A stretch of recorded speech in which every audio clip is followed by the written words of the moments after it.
morning everyone. My name is Neha. I am MPED first year student in Lovely Professional University and my section is 2108 and my roll number is A53. आज का जो हमारा topic है ये kho kho game की officiating के बारे में है, जिसमें मैं आपको खो खो गेम में मैच के दौरान मतलब कि जो ऑफिसर्स होते हैं उनकी क्या क्या ड्यूटीज़ होती हैं उसके बारे में मैं आपको बताऊंगी।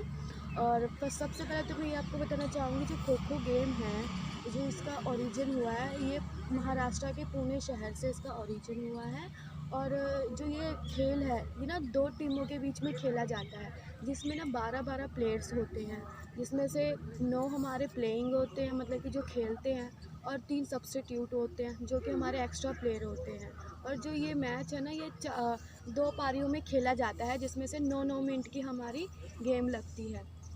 और मैं आपको ये बताना चाहूँगी कि जो इसमें इक्विपमेंट्स हम यूज़ करते हैं, ज़्यादा हमें इस गेम में इक्विपमेंट्स की ज़रूरत होती नहीं है, ठीक है। और इसमें ना हमें 2 पोस्ट की ज़रूरत होती है, 2 पोल की ज़रूरत होती है जो लक्कड़ का बना होता है। पहले के टाइम में था कि हम लोहे के पोल यूज़ कर लेते थे, बट अब इस टाइम पे जो लोहे के पोल है उस पर बैन हो चुका है, ठीक है। तो क्योंकि कई बार ऐसा होता है कि उससे इंजरी वगैरह हो जाती है प्लेयर्स को, तो इस करके अब लकड़ी का पोल ही हम यूज़ करते हैं। सेकंड है कि हम उसमें लाइन पाउडर जो होता है मार्किंग के लिए वो यूज़ करते हैं, मेजरिंग टेप हो गई, विसल हो गया, स्कोर शीट हो गई, ये हमारी जो इक्विपमेंट्स है जो हमें जिसकी ज़रूरत होती है मैच के टाइम। और मैं इसमें ये बताना चाहूँगी कि जो ये खो खो गेम है जो इसमें ऑफिसर्स होते हैं, इसमें टोटल 6 ऑफिसर्स होते हैं, जिसमें से ना 2 अंपायर होते हैं और एक रेफरी होता है, एक टाइम कीपर होता है। जो हमारा तीसरा कि हमारी जो खो खो गेम है इसमें 2 स्कोरर होते हैं जो कि हमारा स्कोर रिकॉर्ड करते हैं। तो ये हमारे 6 ऑफिसर्स होते हैं जिनकी मैच के दौरान ड्यूटीज़ होती है, मतलब कि ड्यूटीज़ होती है और इनके क्या काम है मैं वो बताऊँ। सबसे पहले तो मैं बताऊँगी कि अंपायर्स की ड्यूटी क्या होती है। अंपायर हमारे मतलब कि 2 अंपायर होते हैं, ठीक है। और इसमें ना जो अंपायर होते हैं ये ना हमारी जो लॉबी होती है ग्राउंड की, उसके उस लॉबी में वो खड़े होते हैं और ये दोनों ही अंपायर अपने एक अपोजिट साइड खड़े होते हैं। मैच के दौरान इनका ये होता है कि अगर मतलब कि ये दूसरे की हेल्प कर सकते हैं मैच के दौरान डिसीज़न लेने में। अगर कोई एक अंपायर अगर मिसअंडरस्टैंड हुआ है कि हाँ इस दौरान फाउल देना चाहिए कि माइनस देना चाहिए, तो वो इस सिचुएशन में दूसरे अंपायर की हेल्प ले सकता है। और सेकंड हमारा है रेफरी, जो कि हमारी उसमें एक रेफरी होता है जिसकी ड्यूटी सबसे महत्वपूर्ण होती है, क्योंकि कई बार ऐसा होता है कि जिस टाइम अंपायर्स अपना डिसीज़न नहीं ले पाते उस टाइम रेफरी अपना डिसीज़न देता है, और रेफरी का जो डिसीज़न होता है वो लास्ट डिसीज़न माना जाता है। और कई बार होता है कि मैच के दौरान कई प्लेयर ग्राउंड में मैच के दौरान गलत व्यवहार करते हैं, या गाली निकालना, किसी को कुछ बोलना, या किसी की टी शर्ट खींच देना मैच के टाइम, या किसी को जानबूझकर हिट कर देना। तो उस टाइम ना रेफरी होता है, फर्स्ट टाइम तो वो उसकी ड्यूटी होती है कि अगर फर्स्ट टाइम अगर किसी ने कुछ ऐसा व्यवहार किया है तो उसको वो येलो कार्ड देता है। अगर उसने मतलब कि वो जानबूझ के दोबारा से गलती कर रहा है तो उस टाइम वो उसको रेड कार्ड दे देता है, जिसके टाइम पे ना जो प्लेयर होता है वो मैच और जो उससे अगला मैच है वो नहीं खेल पाता। और जो रेफरी का मतलब कि काफ़ी टाइम मतलब कि बहुत से ऐसे सिचुएशन पैदा होते हैं जिसमें कि अंपायर से डिसीज़न नहीं ले पाते हैं। तो अगर रेफरी ने जो एक बार डिसीज़न दे दिया कि वो प्लेयर आउट है तो वो आउट ही माना जाता है, अगर उसने फ़ाउल दे दिया तो वो फ़ाउल ही माना जाता है। और थर्ड में हमारा ये है कि जो टाइम कीपर होते हैं वो हमारा ना starting time and ending time दोनों वो स्टार्ट करते हैं, और हर एक टाइम पे उनको हर एक मिनट या 2 मिनट या 3 मिनट हर एक टाइम पे उनको टाइम अनाउंस करना होता है कि इतने मिनट ओवर हो चुके हैं और इतने लेफ़्ट है, मतलब कि बचा है टाइम।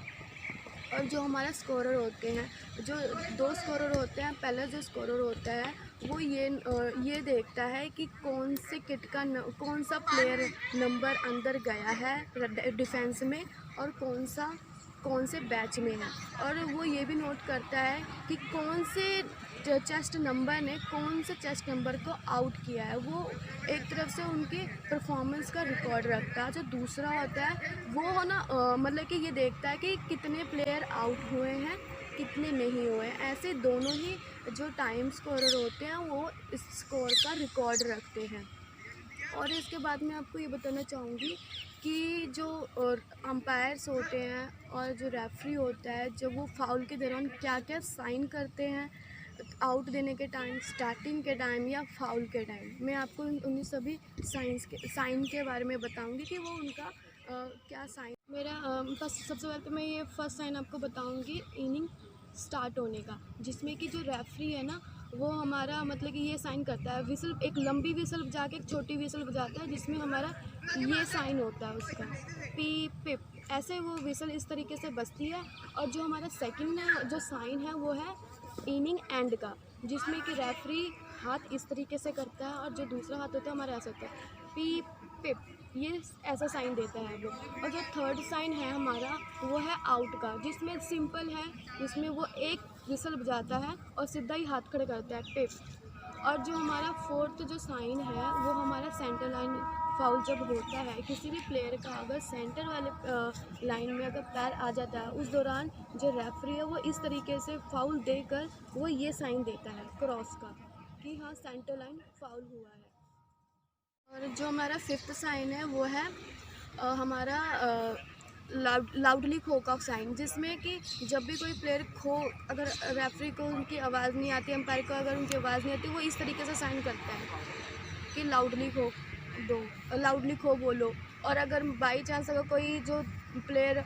खो की जगह कोई और वर्ड यूज़ कर देता है या कोई साउंड निकालता है, तो उसका हमें रॉन्ग खो का हमें इस तरीके से हमें साइन दिया जाता है। और जो हमारा एक होता है कि फर्स्ट केयर का, जो फर्स्ट केयर पे जैसे कि मान लो कि अगर कोई भी प्लेयर अपने मतलब जो अटैकर है फर्स्ट केयर वाले प्लेयर को टच करके निकल जाता है आगे, मतलब कि उसको खो नहीं देता, क्योंकि हमारे उसमें ये रूल है खो खो में कि अगर तुमने फर्स्ट स्केयर के प्लेयर को अगर टच किया तो उसको खो रखनी पड़ती है। अगर उस दौरान वो उसे खो नहीं रखता, उसे टच करके आगे निकल जाता है, तो उसको ना फर्स्ट टच का फाउल दिया जाता है, जिसमें इस तरीके से ये साइन दिया जाता है। और हमारा एक फाउल होता है कि सिटिंग बॉक्स का दिया जाता है कि